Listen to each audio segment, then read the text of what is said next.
Hello everyone, welcome back to my channel. तो आज हम करने वाले हैं क्लास 8 सिविक्स का चैप्टर 1 द इंडियन कॉन्स्टिट्यूशन, और ये उसका पार्ट 2 है। पार्ट 1 आप मेरे चैनल में जाकर आराम से देख सकते हैं।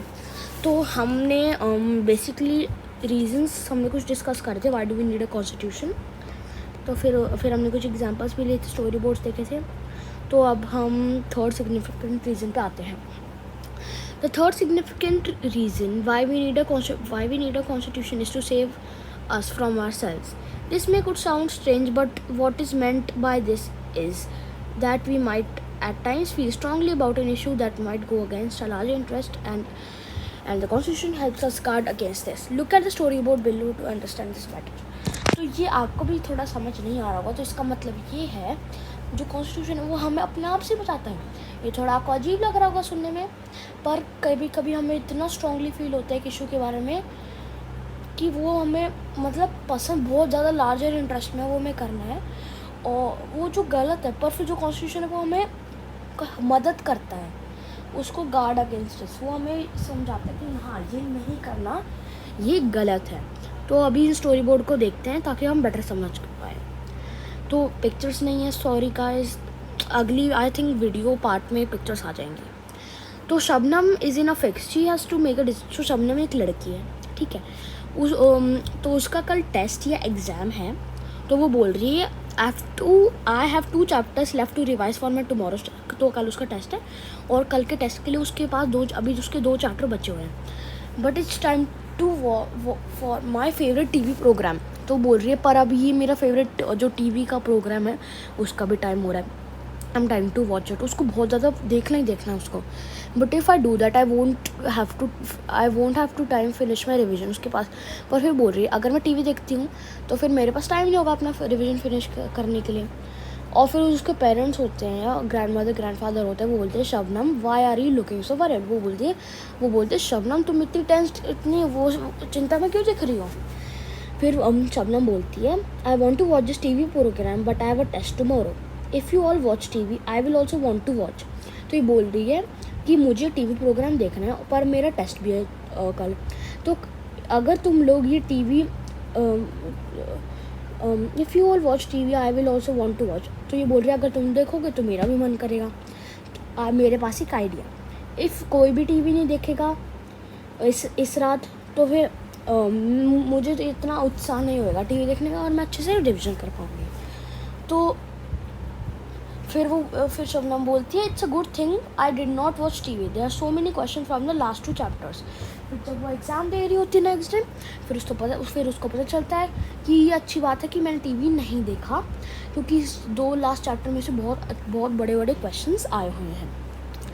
तो ये था। फिर similarly the constitution helps to protect us against certain decisions that we might take that could have an adverse effect on the larger principles that the country believes in. तो कॉन्स्टिट्यूशन हम अपने कोई कुछ सर्टेन डिसीजंस होते हैं उससे भी protect करता है जिनके बहुत अलग से अच्छे इफेक्ट्स नहीं होते हैं। For example, it is possible that many people who live in a democracy might come to strongly feel that party politics has become so acrimonious that we need a strong dictators to set this up right. तो कई लोगों को ये भी लगता होगा कि जो डेमोक्रेसी में रहते हैं कि उनको बहुत स्ट्रॉन्ग फीलिंग आती होगी जो पार्टी पॉलिटिक्स है वो बहुत मतलब एक्रिमिनियस होती जा रही है, और फिर हमें एक स्ट्रॉन्ग डिक्टेटर एक लीडर सा चाहिए जो उसको मतलब सही से चला सके। Swept by this emotion, they may not realize that in the long run, dictatorial rule goes against all their interest.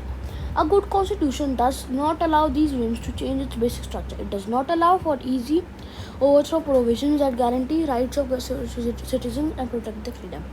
कई बार लोगों को ऐसा लगता है जो कॉन्स्टिट्यूशन है वो हमें हेल्प करती है इन ऐसे बेफिजूल ख्यालों में पढ़ने से, ठीक है। From the above discussion, you will understand that the Constitution plays a very important role in democratic societies. ऊपर जो हमने अभी तक पढ़ा है उससे आपको पता चलेगा कि जो कॉन्स्टिट्यूशन है वो बड़ा एक महत्वपूर्ण किरदार निभाते हैं डेमोक्रेटिक सोसाइटीज़ में। तो ये एक्सरसाइज मैंने बोला था ये आपको जो पिक्चर्स हैं उस वाली वीडियो में आपको ये सब मैं करवाऊँगी। तो नाउ इंडियन कॉन्स्टिट्यूशन के कुछ की features. By the beginning of the 12th century, the Indian national movement had been active in the struggle for the independence from the British rule for several decades. जब 20th century की beginning हुई तो जो Indian national movement था वो active हो गया था और बहुत ज़्यादा स्ट्रगल हो रहे थे, जो ब्रिटिश भी तंग करे जा रहा था बहुत डेकेड से. तो during the freedom struggle the nationalist had devoted a great deal of time to imagining and planning what a free India would be look like. तो ये जो फिर जो नेशनलिस्ट थे, फ्रीडम स्ट्रगल नेशनलिस्ट, मतलब जो मतलब एक तो फ्रीडम फाइटर्स होते हैं जो फाइट करते हैं, एक वो होते हैं जो मतलब आगे के लिए सब कुछ प्लान रखते हैं, ठीक है. तो वो नेशनलिस्ट थे, वो अपना जो ये टाइम है वो उसको इमेजिनिंग और प्लानिंग में लगाते थे कि जब हम आज़ाद हो जाएंगे, फ्री इंडिया हो जाएगा, तो हमारा इंडिया कैसा लगेगा. Under the British they had been forced to obey rules that they had a very little role in making. तो जब ब्रिटिश के अंडर थे वो, तो उनको कुछ ऐसे रूल्स मानने पड़ते थे जिसको वो स्वीकार नहीं करते थे, पर उनको फिर करना पड़ता था.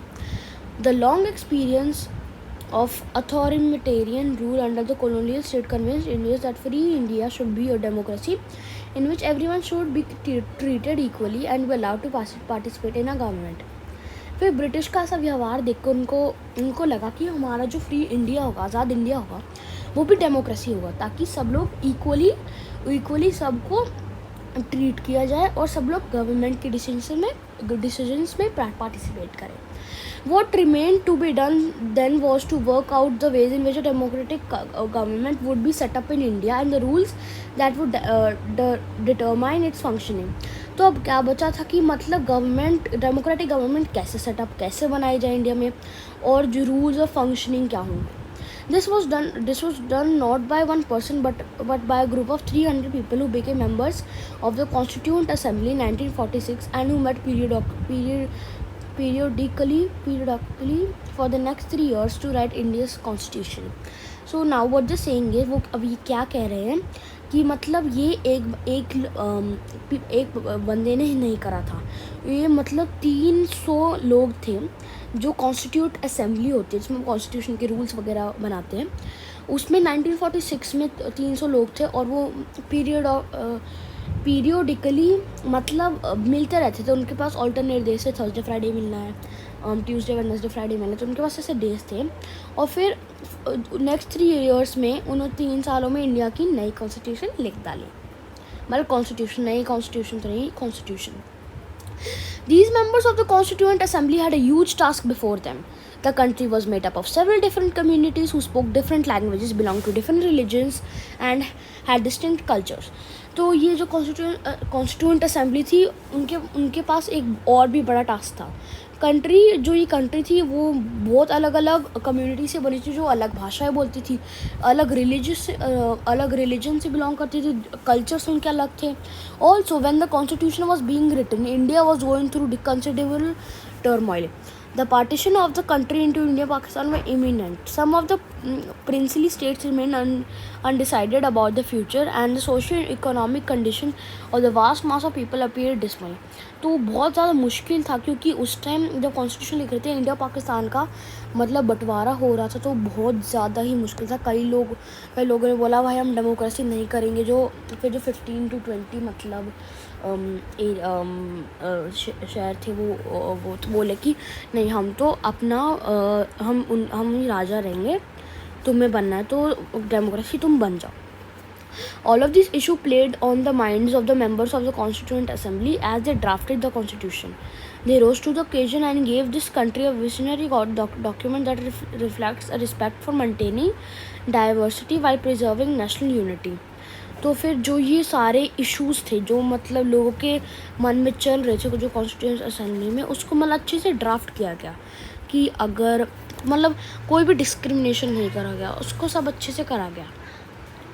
फिर the final document also reflects the concern for eradicating poverty through socio-economic reforms as well as emphasizing the crucial role that people can play in choosing their representatives. और इसमें ये भी बताया गया कि जो फाइनल डॉक्यूमेंट था उसमें ये भी लिखा हुआ है कि अगर कोई गरीब लोग होंगे हम उनको सोशली और इकोनॉमिकली दोनों तरफ मदद करेंगे और लोग हम अपने रिप्रेजेंटेटिव्स खुद भी चूज़ कर पाएंगे. Listed below are the key features of the Indian constitution. तो ये अब हमारे कुछ इंडियन कॉन्स्टिट्यूशन के की फीचर्स हैं जो अब हम पढ़ने वाले हैं. तो जल्दी से वीडियो करते हैं, ठीक है। Federalism first, this refers to the existence of more than one level of government in the country. अब ये फेडरलिज्म का मतलब होता है अगर एक देश में एक से ज़्यादा गवर्नमेंट होना। In India we have governments at state level and at the centre. India में हमारे पास स्टेट लेवल की गवर्नमेंट है, जो हरियाणा, ये उत्तर प्रदेश, हिमाचल प्रदेश, ये स्टेट लेवल होता है। और सेंट्रल गवर्नमेंट मतलब जो प्राइम मिनिस्टर का वो होता है सारा। Panchayati Raj is a third tier of government and you have read about this in your class 6 book.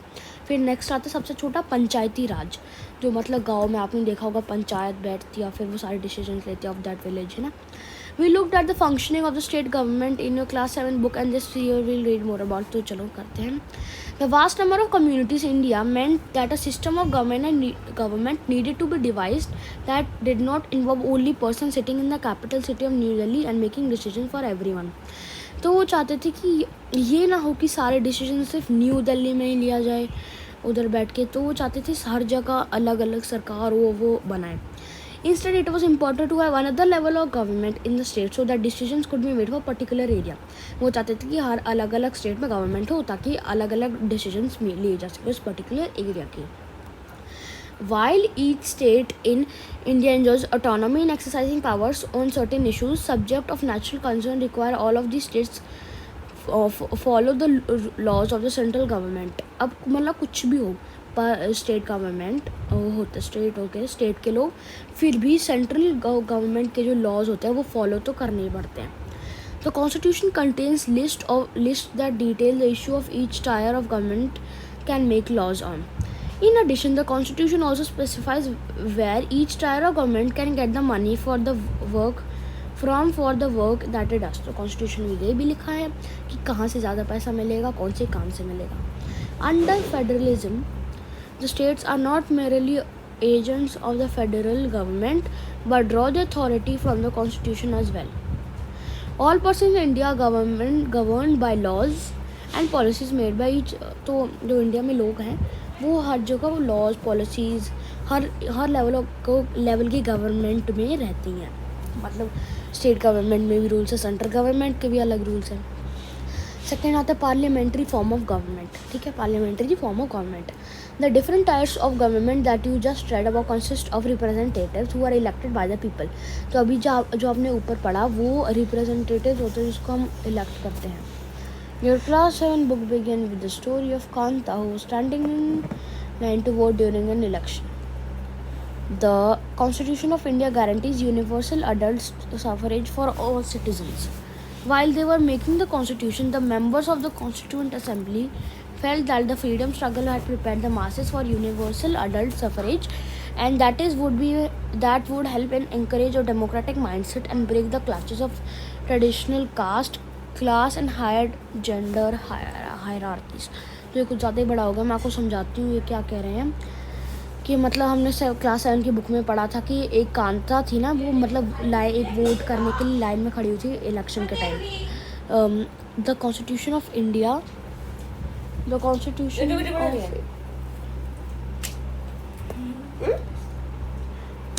पढ़ रही है तो फिर मतलब कॉन्स्टिट्यूएंट असेंबली को लगा कि जो फ्रीडम स्ट्रगल हुआ है उसने जो अडल्ट लोग हैं उन्होंने बहुत सफ़र करा, उन्होंने बहुत तंग हुए हैं। तो उनको डेमोक्रेटिक माइंड से break the clutches of traditional caste. तो उनके लिए हमें जो ट्रेडिशनल कास्ट मतलब कोई जात वगैरह जेंडर हायरार्की उनको थोड़ा बंद करना पड़ा। This means that the people of India have a direct role in electing the representative. इसका मतलब है कि जो इंडिया के लोग हैं वो अपना डायरेक्ट जो रिप्रेजेंटेटिव चाहिए इलेक्टिंग में मतलब वोट कर सकते हैं उसको। Also, every citizen of the country, irrespective of his or her social background, can also contest in elections. और तो जैसे कि और जो सिटीजन्स हैं वो कंट्री के वो खुद को भी इलेक्ट कर सकते हैं अगर वो चाहें तो। तो फिर अभी हम आगे थर्ड पे आते हैं, separation of powers. According to the constitution there are 3 organs of government. These are legislator, executive and the judiciary. तो फिर इंडियन कॉन्स्टिट्यूशन में 3 organs गवर्नमेंट होता है। एक पहला है लेजिस्लेटर, दूसरा एग्जीक्यूटिव और फिर जुडिशरी। तो जो legislator refers to are elected representatives. जो लेजिस्लेटर होता है वो होता है जिन लोगों को हमने इलेक्ट करा है वो उसमें होगा। The executive is a smaller group of people who are responsible for implementing laws and running the government.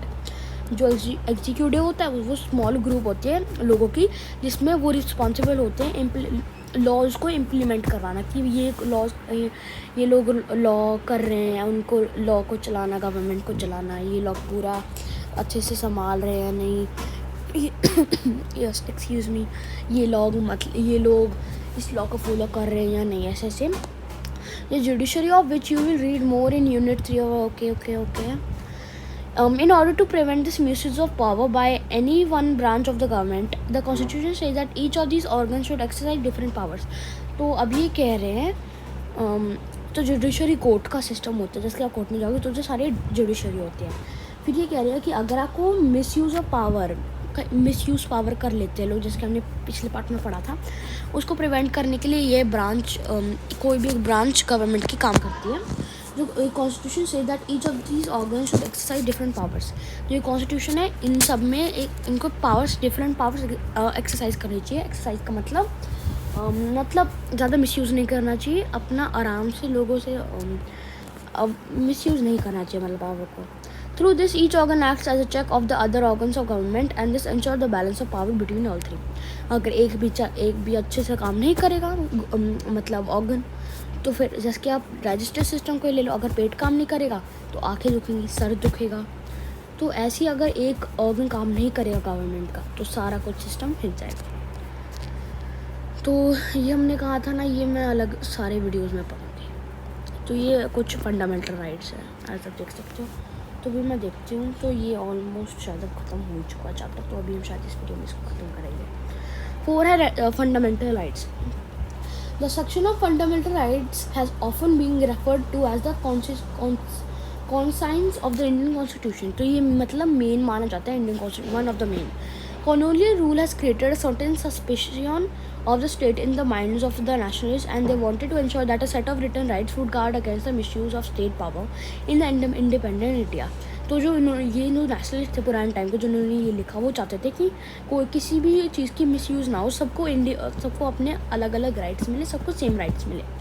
Fundamental rights therefore protect citizens against the arbitrary and absolute exercise of power by the state. Arbitrary होता है तंग करना, कहीं वो जो fundamental rights होते हैं वो सिटीजन्स को बचाती हैं तंग होने से। Absolute exercises of power by the state, अगर स्टेट के जो मिनिस्टर्स हैं वो उनको बहुत तंग कर रहे हैं, फोर्स कर रहे हैं, वो नहीं होता है। The constitution thus guarantees the rights of individuals against the state as well as against the other individuals. जो कॉन्स्टिट्यूशन होता है वो गारंटी लेता है कि हर एक बंदे का इंडिविजुअल राइट्स भी वो करे, ध्यान से रखेंगे, और जो स्टेट का है और इंडिविजुअल में भी।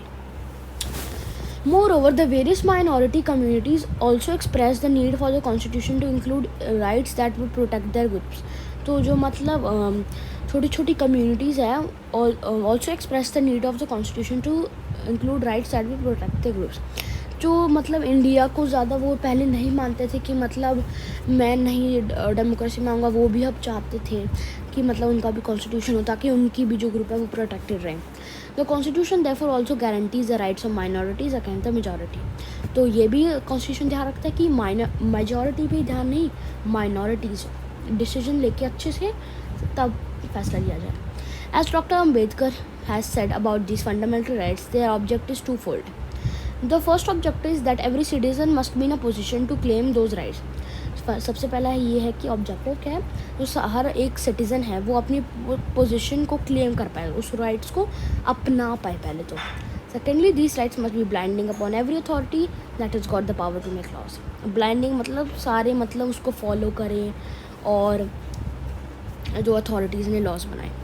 इन addition to fundamental right, the constitution also has section called directive principles of state policy. तो constitution के पास एक और section होता है जो है directive principles of state policy. This section was designed by the members of the Constituent Assembly to ensure greater social and economic reforms and to serve as a guide to the independent Indian state to institute laws and policy that help reduce the poverty of masses. इसका मतलब है ये section तब क्यों इसलिए बनाया गया था क्योंकि जो कॉन्स्टिट्यूएंट असेंबली थे उन लोगों ने बनाया था ताकि जो ज़्यादा से ज़्यादा सोशल और इकोनॉमिक मैटर्स मतलब ज़्यादा से ज़्यादा हो, तंग ना हो लोग सोशली, इकोनॉमिकली, और independent Indian state to institute laws and policies. तो वो अगर इसके बनने से लॉज और जो पॉलिसीज़ हैं वो हमें गरीबी से मतलब वो कम भी गरीबी बनाती है। तो next sorry, so this is the last I think, है ना, सर्कलिज्म. Secularism. A circular state is one in which the state does not officially promote any one religion as a state religion. तो सर्कुलर स्टेट होता है जिसमें एक जो state है वो ऑफिशियली एक ही रिलीजन नहीं रखता है स्टेट में. We will read about this. तो अभी हम आगे जो नेक्स्ट चैप्टर है उसमें सर्कुलरिज्म, अंडरस्टैंडिंग सर्कुलरिज्म है. You now understand the ways in which a country's history often determines the kind of constitution that a country adopts for itself. अब आप लोगों को समझ आ गया होगा जो कंट्री की हिस्ट्री है वो डिटरमाइन करती है kind of constitution that a country adopts for itself. उसको पता चलता कोई भी आएगा उसको पता चल इन कंट्री की हिस्ट्री उससे कॉन्स्टिट्यूशन कंट्री की कॉन्स्टिट्यूशन से ही पता चल जाएगी. So constitution plays a crucial role in laying out the ideals that we would like all citizens of the country to adhere to, including the representative that we elect to rule.